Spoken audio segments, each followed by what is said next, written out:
സുഭാഷിതം.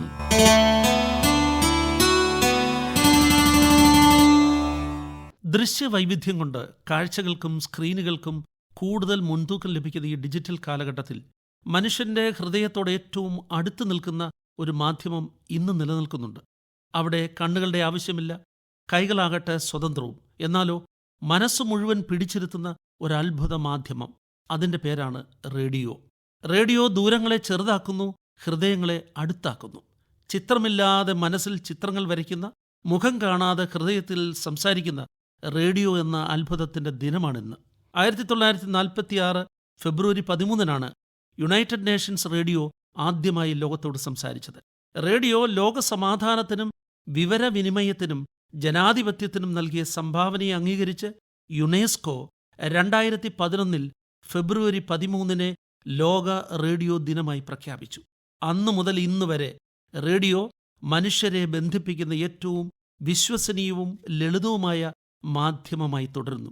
അമേരിക്കയിലെ പ്രശസ്ത ടെലിവിഷൻ താരമായ സ്റ്റീവ് അലൻ പറയുന്നു, റേഡിയോ മനസ്സിന്റെ വേദിയാണ്. ശരിയാണ്. ഈ വാക്കുകൾ പോലെ റേഡിയോയിൽ നമ്മൾ കേൾക്കുക മാത്രമല്ല, മനസ്സിൽ കാണുകയും കൂടിയാണ്. ലോക റേഡിയോ ദിനം സുപ്രധാനമായ പല കാര്യങ്ങളും നമ്മെ ഓർമ്മപ്പെടുത്തുന്നുണ്ട്. സ്വതന്ത്ര മാധ്യമങ്ങളുടെ പ്രാധാന്യത്തെക്കുറിച്ചും വാക്കുകളുടെ സ്വാതന്ത്ര്യത്തിന്റെ അനിവാര്യതയും സമൂഹത്തിന്റെ ശബ്ദമായി റേഡിയോ നിലകൊള്ളണമെന്നും വിദൂര ഗ്രാമങ്ങളിലേക്കും അറിവെത്തിക്കാൻ ശ്രമിക്കണമെന്നും ഭാഷാ സാംസ്കാരിക വൈവിധ്യം സംരക്ഷിക്കണമെന്നുമൊക്കെയുള്ള ഓർമ്മപ്പെടുത്തലാണ് ഈ ദിനത്തിന്റെ ലക്ഷ്യമായി കാണുന്നത്. മറ്റെല്ലാ ആശയവിനിമയ മാർഗങ്ങളും പരാജയപ്പെടുമ്പോഴും റേഡിയോ സംസാരിച്ചുകൊണ്ടേയിരിക്കും എന്നാണല്ലോ പറയുന്നത്. അതാണ് റേഡിയോയുടെ ജനാധിപത്യ ശക്തി. പണ്ടൊക്കെ ഗ്രാമങ്ങളിലെ വീടുകളിൽ വൈകുന്നേരം 7 മണിയാകുമ്പോൾ അച്ഛൻ റേഡിയോ ഓൺ ചെയ്യും. അമ്മ പലപ്പോഴും അടുക്കളയിലായിരിക്കും, കുട്ടികൾ പഠനമേശയിലും. എന്നാൽ വാർത്ത വരുമ്പോൾ എല്ലാവരും ഒരുമിച്ച് കൂടും.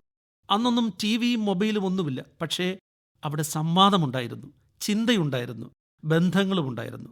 എത്രയോ തലമുറകളായി റേഡിയോ കുടുംബങ്ങളെ കൂട്ടിയിരുത്തുന്നു, ചിന്തകളെ ചേർത്ത് നിർത്തുന്നു. ആദ്യമായി റേഡിയോ കേട്ട നിമിഷം നമ്മിൽ പലരും ഇന്നും ഓർക്കുന്നുണ്ടാവും. നമുക്ക് അപരിചിതമായ ശബ്ദവും വാർത്താവാചകന്റെ ആത്മവിശ്വാസവും നാടകത്തിലെ സംഭാഷണങ്ങളുമൊക്കെ കണ്ണടച്ച് കേൾക്കുമ്പോൾ ലോകം നമ്മുടെ മുന്നിൽ തുറക്കപ്പെടുകയായിരുന്നു. അതാണ് റേഡിയോയുടെ മായാജാലം.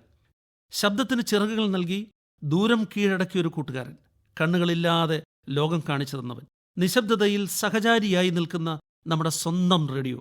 അതാണ് ശബ്ദത്തിന്റെ സ്നേഹം. ശബ്ദത്തിന് ചിറകുകളുണ്ടെങ്കിൽ റേഡിയോയാണ് അതിൻ്റെ ആകാശം. റേഡിയോ നമ്മുടെ അധ്യാപകനാണ്. വിദ്യാഭ്യാസ റേഡിയോ പരിപാടികൾ, കർഷകർക്കുള്ള മാർഗനിർദ്ദേശങ്ങൾ, ആരോഗ്യ ബോധവൽക്കരണം, അങ്ങനെ പോകുന്നു. പ്രക്ഷേപണങ്ങളായും കമ്മ്യൂണിറ്റി റേഡിയോയായും ഡിജിറ്റൽ പ്ലാറ്റ്ഫോമുകളിലൂടെയും റേഡിയോ പുതിയ രൂപത്തിൽ ജീവിക്കുന്നു. രൂപം മാറിയേക്കാം, പക്ഷേ ശബ്ദത്തിൻ്റെ ആത്മാവ് ഒരിക്കലും മരിക്കില്ല. ജീവിതത്തിൽ റേഡിയോ നൽകുന്ന സേവനങ്ങൾ അനവധിയാണ്. വിദ്യാഭ്യാസ രംഗത്തെ കാര്യം തന്നെ നമുക്കൊന്ന് ആദ്യം ചിന്തിച്ചു നോക്കാം. കോവിഡ് പോലെയുള്ള കാലത്തെ പഠനം മുടങ്ങിയ കാലങ്ങളിൽ റേഡിയോ ക്ലാസുകൾ ലക്ഷക്കണക്കിന് കുട്ടികളുടെ പഠനത്തിനുള്ള വാതിൽ തുറന്നു നൽകി. പ്രകൃതിക്ഷോഭ സമയങ്ങളിൽ റേഡിയോ പറയുന്ന ഓരോ വാക്കും ജീവൻ രക്ഷിക്കുന്ന സന്ദേശങ്ങളാകുന്നതുവഴി റേഡിയോ എപ്പോഴും വാർത്തകളുടെയും ബോധവൽക്കരണത്തിൻ്റെയും ഉപാധിയായി നിലകൊള്ളുന്നു. ഒരു ഗ്രാമം മുഴുവൻ ഒരു റേഡിയോയ്ക്ക് ചുറ്റുമിരുന്ന് ഒരുമിച്ച് ചിരിക്കുന്ന കാഴ്ച ഇന്നും ഓർമ്മകളിലുണ്ട്.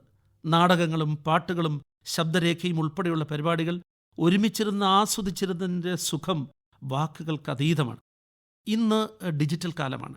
എങ്കിലും റേഡിയോ ഇന്നും നമ്മുടെ മനസ്സുകളിൽ നിറഞ്ഞു നിൽക്കത്തക്ക രീതിയിൽ ആസ്വാദ്യമാക്കുന്നതിൻ്റെ പിന്നിൽ ഒരുപറ്റം സമർത്ഥരായ പ്രോഗ്രാം പ്രൊഡ്യൂസർമാരുടെയും സാങ്കേതിക വിദഗ്ധരുടെയും പരിശ്രമമുണ്ട്. റേഡിയോ ദിനമായി ഇന്ന് അവരെ എല്ലാം ആത്മാർത്ഥമായി അഭിനന്ദിക്കുകയാണ്. സ്നേഹമുള്ളവരെ, റേഡിയോ ഒരു ഉപകരണമല്ല, അത് ഒരനുഭവമാണ്. അത് ഒറ്റപ്പെടലിൻ്റെ മൗനം തകർക്കുന്ന ശബ്ദമാണ്, സമൂഹത്തിൻ്റെ ഹൃദയമിടിപ്പാണ്. മനുഷ്യനെ മനുഷ്യനോട് ചേർക്കുന്ന റേഡിയോ ഈ ലോകത്തെ ഒരുമിപ്പിക്കട്ടെ. ഈ ലോക റേഡിയോ ദിനത്തിൽ നമുക്കൊരു നിമിഷം കണ്ണടച്ച് കേൾക്കാം ശബ്ദങ്ങൾ പറയുന്ന കഥകൾ. ഒരിക്കലും ഉറങ്ങാത്ത ശബ്ദമായ റേഡിയോ നീണാൾ വാഴട്ടെ.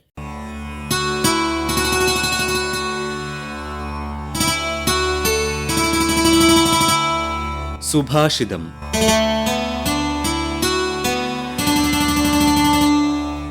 അവതരിപ്പിച്ചത് ഡോക്ടർ തൊമ്മച്ചൻ സേവ്യർ.